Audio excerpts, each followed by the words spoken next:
బీహార్లో ఘన విజయం సాధించిన ఎన్డీఏ కూటమి మరో 3 రోజుల్లో కొత్త ప్రభుత్వం ఏర్పాటు చేయనుంది. ప్రధాని మోదీ స్కెడ్యూల్ అనుగుణంగా తేదీని నిర్ణయించనున్నారు. ఇటీవలే వచ్చిన బీహార్ 18వ అసెంబ్లీ ఫలితాలను ఈసీ ఇవాళ రాష్ట్ర గవర్నర్కు సమర్పించనుంది. దీంతో కొత్త ప్రభుత్వ ఏర్పాటు ప్రక్రియ మొదలు కానుంది. బీహార్లో రేపు రాష్ట్ర సీఎం నితీష్ కుమార్ అధ్యక్షతన కేబినెట్ భేటీ జరగనుంది. అనంతరం తన రాజీనామాను గవర్నర్కు అందించే అవకాశాలు ఉన్నాయి. తర్వాత ఎన్డీఏ కూటమి నేతలంతా ప్రత్యేక సమావేశం నిర్వహించి సీఎం అభ్యర్థిని ఎన్నుకుంటారు. ఈ కార్యక్రమానికి ప్రధాని మోదీతో పాటు బీజేపీ పాలిత రాష్ట్రాల సీఎంలు, ఎన్డీఏ కూటమి నేతలు హాజరయ్యే అవకాశం ఉంది. ఈ ప్రమాణ స్వీకార వేడుకకు బీహార్ పాట్నాలోని గాంధీ మైదాన్ వేదిక కానుంది.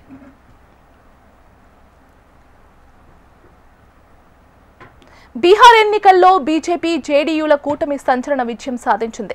243 సీట్లలో ఏకంగా 202 స్థానాలు కైవసం చేసుకుంది. ఆర్జేడీ, కాంగ్రెస్లు ఘోర ఓటమి చవిచూశాయి.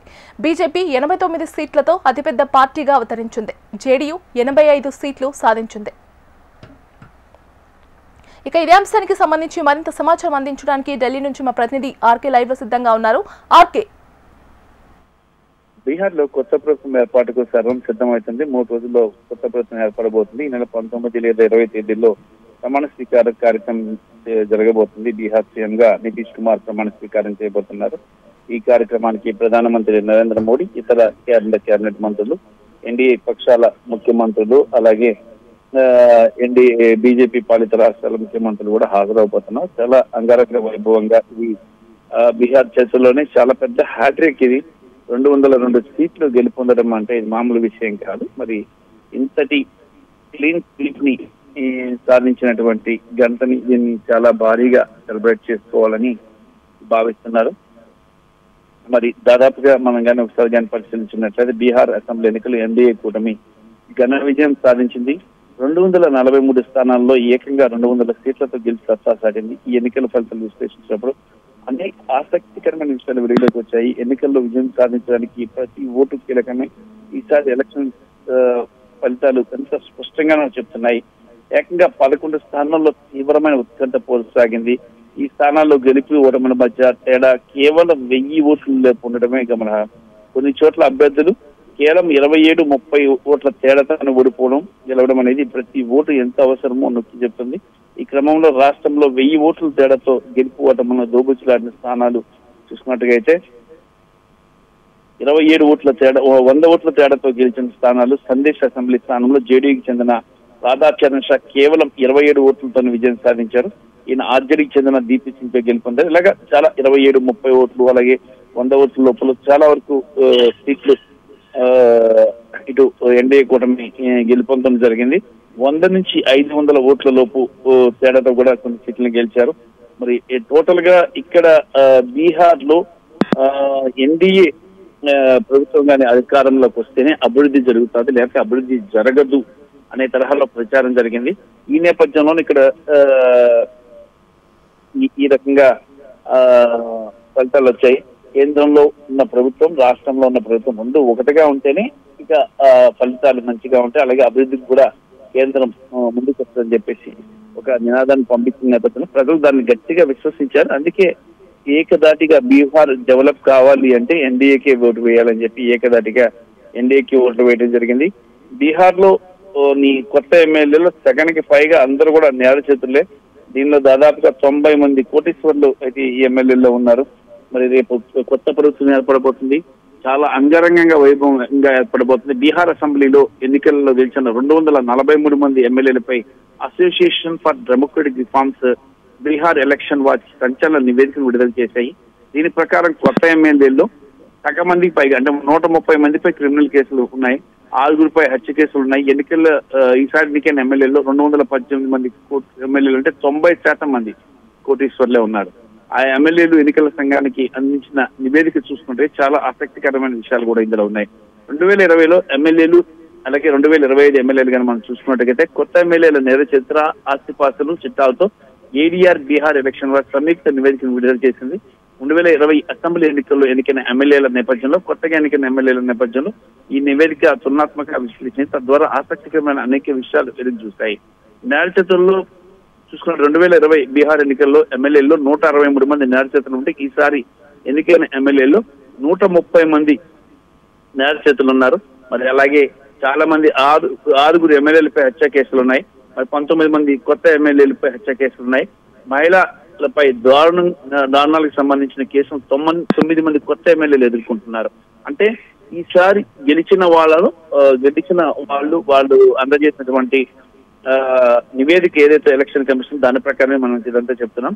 పార్టీల పరంగా తీవ్ర నేరారోపణలు ఎదుర్కొంటున్న ఎమ్మెల్యేలు చూసుకున్నట్లయితే మజ్లిస్ లో 5 మందిలో 4, అలాగే ఆర్జేడీలో 25 మందిలో 14 మంది నేరారోపణలు ఎదుర్కొంటున్నారు. ఆర్జేపీ రామ్ విలాస్ పార్టీకి చెందినటువంటి 19 మంది ఎమ్మెల్యేలు 10 మంది నేరారోపణలో 6 కాంగ్రెస్ నుంచి వాళ్ళు 3, అలాగే సిపిఐ ఎమ్మెల్యే 2 ఉంటే 1, అలాగే బీజేపీలో 89 మంది ఎమ్మెల్యేలు బీజేపీ ఎమ్మెల్యేలు ఈసారి బీహార్ లో ఉంటే వాళ్ళు 43 మంది నేరారోపణలు ఎదుర్కొంటున్నారు. జేడీయూ 85 మంది ఉంటే 23 మంది అందులో ఉన్నారు. ఇలాగా చూస్తున్నట్టుగా అయితే ఎమ్మెల్యేల్లో చాలా మంది నేరారోపణలు ఎదుర్కొంటున్న వారే. మరి చూసుకున్నట్టుగా అయితే టోటల్ గా ఏడీఆర్ రిపోర్ట్ చూసుకున్నట్టయితే అసలు బీహార్ లో అనేక కొత్త విషయాలు వెలుగులోకి వస్తున్నాయి. ఏది ఏమైనా సరే 843 స్థానాలకు గాను 202 స్థానాలను ఎన్డీఏ కైవసం చేసుకుంది. మరి ఇలా కైవసం చేసుకున్న సీట్ల నేపథ్యంలో ఈసారి చాలా అంగరంగ వైభవంగా ఉంటుంది. అలాగే ఇక్కడ బీహార్ లో ప్రభుత్వం, కేంద్రంలో ఎన్డీఏ, బీహార్ లో ఎన్డీఏ ఉంది కాబట్టి ఇక్కడ డెవలప్మెంట్ అనేది చకచకా జరిగిపోయే అవకాశం ఉంది. ప్రజలు చాలా వన్ సైడెడ్ గా తీర్పు ఇచ్చారు. స్వీప్ చేసింది ఎన్డీఏ. మరి ఈ మేరకు వాళ్ళ మీద బాధ్యత కూడా ఎక్కువే ఉంటుంది, ఎందుకంటే బీహార్ ని డెవలప్ చేస్తున్న బాధ్యత ఉంటుంది. మరి ఆ మేరకు చూసుకున్నట్టుగైతే అందుకు సిద్ధంగానే కేంద్రం కూడా ఉంది. బీహార్ ప్రజలు ఇచ్చిన తీర్పుని స్వాగతిస్తూ బీహార్ అభివృద్ధికి తగిన విధంగా ప్రణాళికలు రూపొందించాల్సి వస్తుంది. నితీష్ కుమార్ మీద నమ్మకంతో, ప్రధానమంత్రి నరేంద్ర మోడీ మీద నమ్మకంతో ప్రధానంగా ఈసారి గెలుపుని ఇవ్వడం జరిగింది బీహార్ ప్రజలు బీజేపీకి, ఎన్డీఏకి.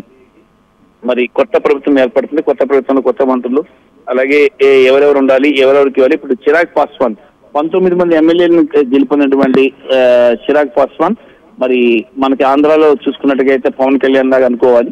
మరి అలాగే ఆయన 19 మంది ఎమ్మెల్యేలకు కైవసం చేసి ఇప్పుడు డిప్యూటీ సీఎం పదవి కోసం ఆయన పట్టుబడుతున్నారు. కానీ ఇటు బీజేపీ కూడా డిప్యూటీ సీఎం కోసం పట్టుబడుతుంది. ఈ నేపథ్యంలో 2 డిప్యూటీ సీఎం పోస్టులు ఉంటాయని చెప్పి తెలుస్తుంది. ఒకటి బీజేపీకి, ఒకటి చిరాగ్ పాస్వాన్కి 2 డిప్యూటీ సీఎం పోస్టులు, ఒక సీఎం పోస్టు నితీష్ కి, మొత్తం 3 కీలకమైన పోస్టులని ఏర్పాటు చేయబోతున్నారు.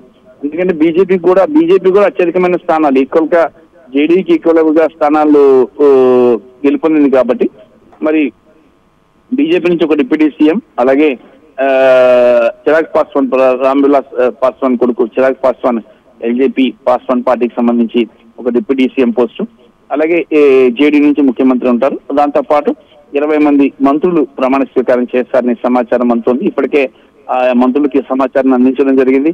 మరి బీజేపీ పార్లమెంటరీ బోర్డు దీని మీద సమావేశం కాబోతుంది. 2 రోజుల్లో సమావేశం అవుతారు. సమావేశం అయిన తర్వాత 19 లేదా 25 తేదీల్లో ఇక్కడ కొత్త ప్రభుత్వం బీహార్ లో కొలువు తీరే అవకాశం కనిపిస్తుంది. ఆర్కే, అలాగే ఇదంతా బీజేపీ ఇంకా ఎలక్షన్ కమిషన్ కుట్రపూరితంగా ఇదంతా వ్యవహరించింది అంటూ సంజయ్ రౌత్ తీవ్ర స్థాయిలో కామెంట్స్ చేశారు. దీని గురించి మీరేమంటారు? ఎలక్షన్స్ కేంద్ర ఎన్నికల కమిషన్ చాలా సమర్థవంతంగా ఎన్నికలు నిర్వహించింది. మరి ఈ నేపథ్యంలో ఎక్కడ ఎలాంటి అవాంఛనీయ సంఘటనలు జరగకుండా, ఎలాంటి మాల్ ప్రాక్టీస్ లేకుండా జరిగింది. ఇక్కడ ప్రజలు వన్ సైడెడ్ గా తీర్పిచ్చారు. మనం పోలింగ్ పర్సంటేజ్ కానీ ఒకసారి కానీ మనం చూసుకున్నట్టుగైతే 65 కంటే ఎక్కువ శాతం వచ్చింది.